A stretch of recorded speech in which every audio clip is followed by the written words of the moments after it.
man, this is athletes who retired but were more successful after. Let's get it. Their sporting careers had officially ended, but these... What about The Rock? Is The Rock not considered a, you know? 10 athletes were just getting started, and none were as strange as George Foreman's transition from boxing to kitchen appliances. He retired at the... Did he get into kitchen appliances is a good fucking question, because how? 48 with minimal future prospects, yet had thankfully claimed his success was due to his healthy eating, because at the same time a company called Sultan was developing a special type of grill that would drain the excess fat out of anything it was cooking. George Foreman let the company use his name in exchange for 40% of profits, believing this was his fate by tweeting, "While I was KO'd, I saw a giant piece of meat screaming 'grill me.' When I woke I said gotta find a grill," thus the George Foreman grill. The product, however, was a total failure until he also began hosting their infomercials. George Foreman explained that at the height of the grill's success, there were months I was being paid $8 million, yet he'd eventually sell his share in the product for a one-time payment of $137 million. The product became so popular one person posted, "Today I learned that George Foreman is not just a brand of grill." Hold on. In a year, you got paid $8 million, right? So you had generational wealth, yearly income coming in, and you sold it for 137. What you could have did is kept it going. I would have kept the whole thing going and had my grandkids, my great grandkids, all of that. I don't need $137 million right now. The fuck I'm gonna do with that? I'd rather keep it like my family keeps getting paid as long as these grills are selling. But I mean, hey, if you want 137 mil, give them stocks and like something. It's actually the name of a real man who was... Did you say a month or a year? I thought it was a year. Oh! $8 million in a month? Oh, nigga, you... Oh, I almost called him the R word. I thought it was in a year. Oh, nigga. Oh.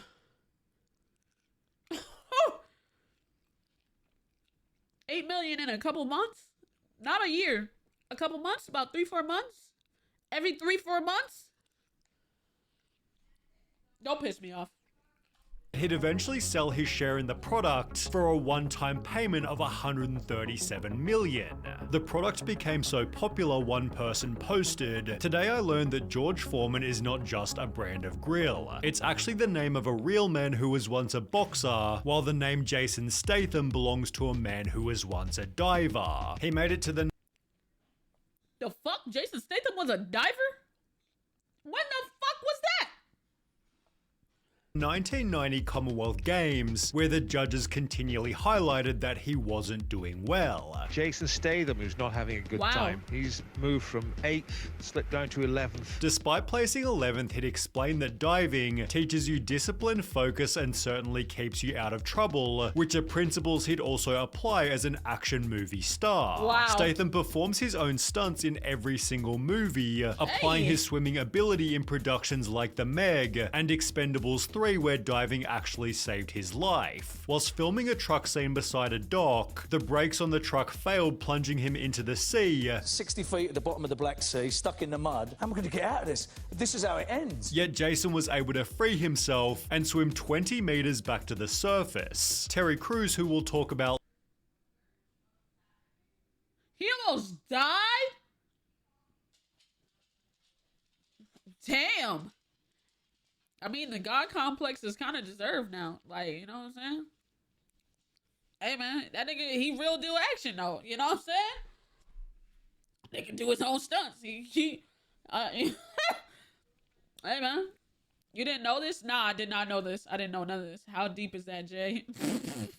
Later said, he was a professional diver, that was his thing, man. If it would have been me, I don't know if it would have ended that way. Statham further added, I think what I didn't achieve in sports has probably helped me focus more and take my acting career more seriously, while Arnold Schwarzenegger was only able to act because of his sporting achievements. In the very same year as Arnold's first Olympia win, he was given the lead role as Hercules in New York, being cast for his appearance which resembled the Greek hero. After his 7th Olympia win, Arnold was cast as nah, that nigga strong as a bitch. Which resembled the Greek hero. After his 7th Olympia that nigga strong as fuck. win, Arnold was cast as Conan the Barbarian, the Terminator and Dutch from Predator, each being influenced by his bodybuilding background. In the process, Arnold appeared on talk shows giving bodybuilding tips, also being elected governor for 8 whole years. More recently, however, being governor is crazy. Allowing a body, but like, did he do good for California? That's a question I have. Like, did he do good for California? Because like, electing an actor as governor is kind of insane. Fuck no. Forbes announced that Arnold had officially become a billionaire, yet Magic Johnson already achieved this many years beforehand. He was the NBA's most valuable person during 3 separate seasons, while ESPN called him the 5th best player ever. But despite the Red Hot Chili Peppers writing a song about him, Johnson's career earnings were, according to Forbes, only $40 million, yet he spent it extremely wisely. Magic Johnson began investing in sports teams, pooling money to buy the LA Dodgers, for which he was heavily criticized. We went in and bought the Dodgers for $2 billion and everybody said they're the stupidest businessmen on the face of the earth. Until it quadrupled in value. At $8 billion, they said, oh, they're the smartest guys. He'd therefore also invest in the Los Angeles Sparks, the Los Angeles Football Club, and the Washington Commanders, all while leading operations for the Los Angeles Lakers. He then launched his own talk show, his own film studio, and even his own record label, before also buying a movie theater, the tallest building in Brooklyn, and 125 Starbucks locations. However, there was one investment that was stranger than any other. In 2015, Magic Johnson bought 60% of the Equitrust insurance company, before almost doubling their assets from $16 billion to $26 billion. If you told Prime Magic Johnson— God damn, nah, I ain't gonna lie, this nigga, bruh, hey man, what financial, who the fuck put you, hey, answer your phone. Answer your fucking phone. I need to holler at you. He'd one day work in insurance, he probably would have laughed. Yet Ion Tiriac's corporate change was somehow even bolder. Who the fuck is this? You've likely never heard of him, but you'll never forget the mustache. Ion Tiriac was a pro tennis player from Romania who won the French Open during his peak in 1970. He retired 10 years later but had such a unique look, he was given a role in many different ads. Then he casually decided to open his own bank. It was the first in his country after communist Romania ended, with its profits funding other ventures in real estate, auto leasing, and air— Wait a minute. Why does this bank look familiar? Why does this bank look familiar? travel, although his coolest business is easily his car museum. He owns over 300 different incredibly unique cars, including 2 Rolls-Royce Phantom 4s, of which only 18 were made, and are valued at $3 million each. Damn. The rest of his collection features everything from Fords to Ferraris, and they're all on display at the Tiriac Auto Gallery. Despite earning just £200,000 during his professional tennis days, he became Romania's richest man with a worth of $1.7 billion, but he's not nearly as famous as presenter Michael Strahan. NFL players retire after 3.3 years on average, yet Strahan played from 1993 to 2007. God damn! Damn, that nigga played for a grip! Damn! It's Ola. Okay, chill on my mans, bruh. Spending 15 years with the New York Giants and retiring after a year that his team had won the Super Bowl. But while this made him perfect for a career in sporting commentary, he approached it through a slightly different medium. Strahan became a talk show co-host on Live with Kelly and Michael, which increased its ratings so ferociously, it began beating its competition by 87%. Damn. He was then offered a position on Good Morning America where he also performed Like I said, CJ and Ola fusion. Come on, man. I mean, come on, man. Come on, man. Exceptionally, winning 2 Daytime Emmys for Outstanding Talk Show Host. More recently, Strahan was given a star on Hollywood's Walk of Fame, represented by a whole new category for sports entertainers, making his star the first to feature a trophy symbol. Michael certainly deserves his $17 million a year, while Vinnie Jones is also perfect for every role he plays. You might recognize Vinnie as the coach in She's the Man, being given the role as a former professional soccer player. He played 184 games of Premier League football, where he built a reputation as a super aggressive person. Vinnie had once casually threatened to rip off and spit in the hole another player's ear, broken the record for the world's fastest yellow card, and of his 184 matches, 12 had ended in red cards. His own club's chairman labeled him Mosquito Brain, yet Vinnie's tough attitude— Mosquito Brain is an insane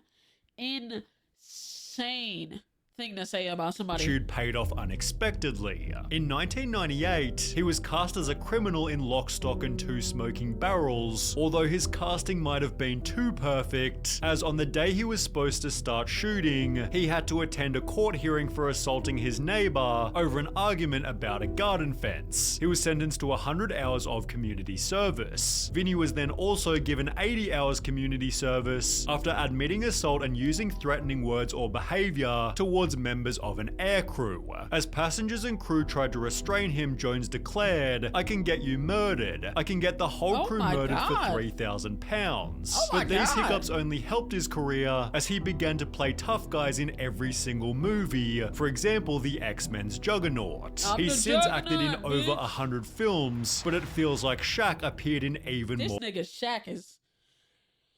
Boy, Shaq put money and did... This nigga... Bro, Shaq is the king of side missions, bro. If anybody... It's this nigga. This nigga is the king of side missions, bro. Commercials. After retiring as the 10th best player ever, Shaq began making rap music, releasing 5 studio albums, one of which featuring Michael Jackson. Under the name DJ... Who can really say they got Michael Jackson? Not a lot of people can... Bro, he was a... Michael Jackson, nigga?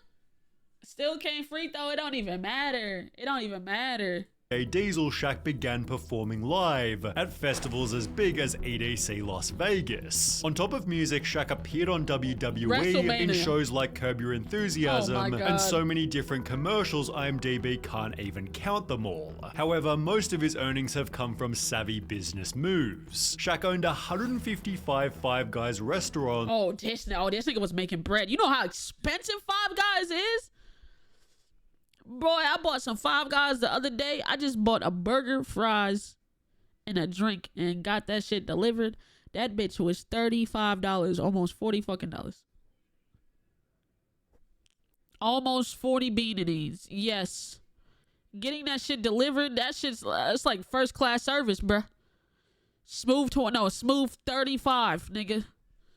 Hell yeah. Don't let it be food for two. 60. 65 out the window? What are we talking about? Representing 10% of all locations, as well as 150 car washes, 40 gyms, and 17 Auntie Anne restaurants. Damn. He's built a net worth of $500 million, although there's something a whole lot cooler about the success of Terry Crews. Shout out Terry Crews. He was drafted to the NFL in 1991, playing 6 games for the Rams, 10 games for the Chargers, and 16 games for the Redskins, although he'd explained that he wasn't very good. "I was always on the end of the roster. I was never a big superstar. I was an 11th round draft pick, partially because he didn't even enjoy it." It took me years to figure out I never really liked football.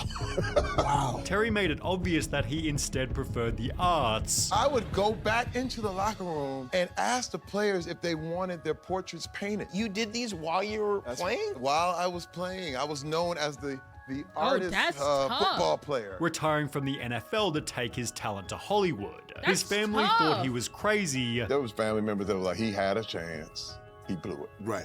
You know, that was the consensus. Although whilst working security on the set of Training Day, Terry was given an unexpected chance. Well, the director walks over to me and he says, "Hey man, you want to be in this movie? I said, yeah. I was like, sir, whatever you need me to do. This turned into another movie, then another, but it was after appearing in White Chicks that his life would totally change. The producer of the movie called me. He said, Terry, your life will never ever be the same. Terry was offered to appear in the Old Spice commercials, which went on for more than 10 whole years, calling it his revenge on the NFL. They played it all over the NFL. That was another thing that was kind of like my revenge on the league, because you couldn't watch a game without seeing some crazy Terry Crews Old Spice commercial. Although in terms of success after sporting retirement, there's nobody close to I ain't gonna lie, Michael. this nigga Michael Jackson too, bruh.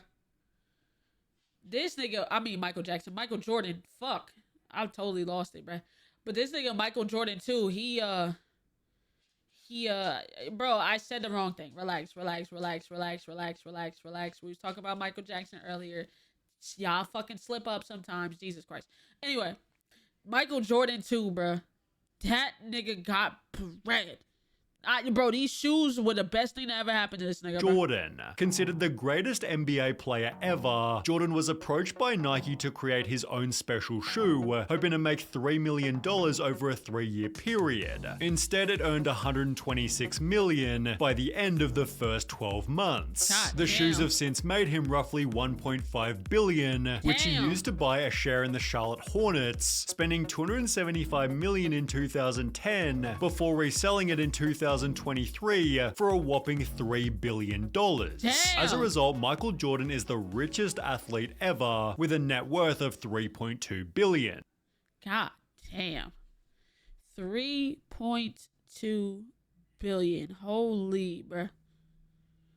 Like, I really think of 3.2 billion. 1.5 billion of that, half of that is just sneakers. Hey, let me get like 2 mil, twin. You don't even need all, you know what I'm saying? That's like $10 to you for real. Let me get like 2 mil, twin. Type shit. I don't need too much, you know. I'm not greedy. Like, let me get that. Damn.